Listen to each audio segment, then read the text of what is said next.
Alright guys, welcome to your 18th video, and what I did between the last video and this video is I actually added another type of link. These are called the list links because the default links are any links that you can use maybe in this layout and remember they were like gray, and whenever you hover over them they turn white.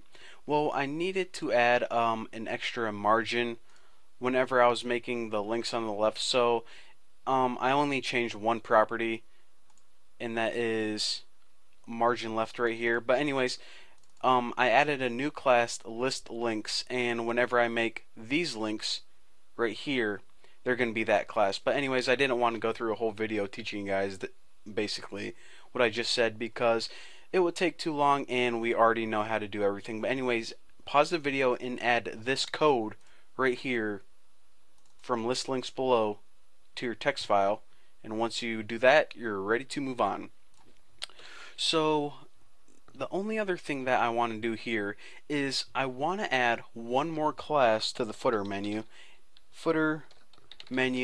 and that is the right class. Now all we're going to do, the most important property, is float right. Now we need this class because remember, right now all of our crap is floating to the left. This home button, account profile, whatever programs, you see how all of these buttons are pretty much aligned with the left hand side of the footer, kind of like text align left. Well, some buttons we want to align with the right hand side. For example, this logout button, we want it on the right hand side of the footer, and also these little icons, when this is full screen, those are on the right hand side as well. So how do we do that? Well, we do that with the right class. So most importantly, float right. Now for right, this is just pretty much housekeeping stuff. 0 pixels, and margin right, we want this at 2 pixels so it isn't exactly butted up against. We have a little bit of space. Now for border right, we want none. And I'll show you guys what I'm doing right here. You see how each of these buttons, it has a right hand border only, and that's to separate. You have a really thin line right here that separates the account from the profile and the profile from whatever this is. You see how we have that line right there? Well, that is actually a border right. However, on this logout button, we don't want a border right because that would mean we have a border right here between pretty much the browser and nothing. We actually want to move that border to the left hand side, so then we have a border between the logout and the icons. So that's what we're doing, pretty much moving the border from the right to the left. So border right equals none, border left, however, equals 1 pixel, solid, RGBA, black, and it's about 30% opaque.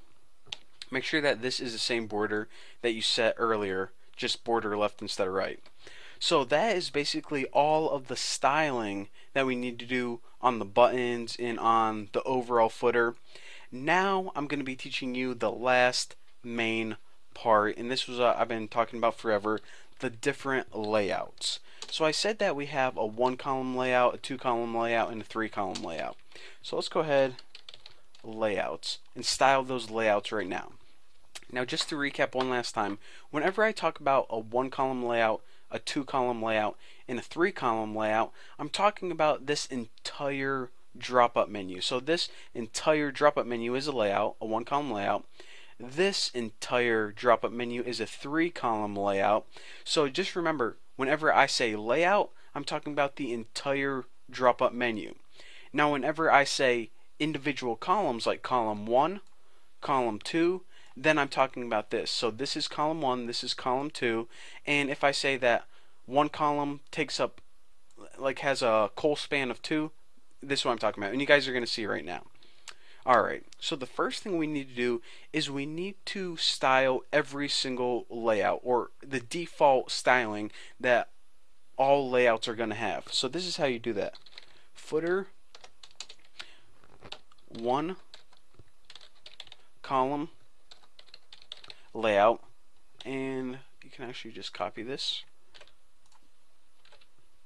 And if you guys didn't know how to style multiple elements with the same, well, it's kind of like a cheating technique.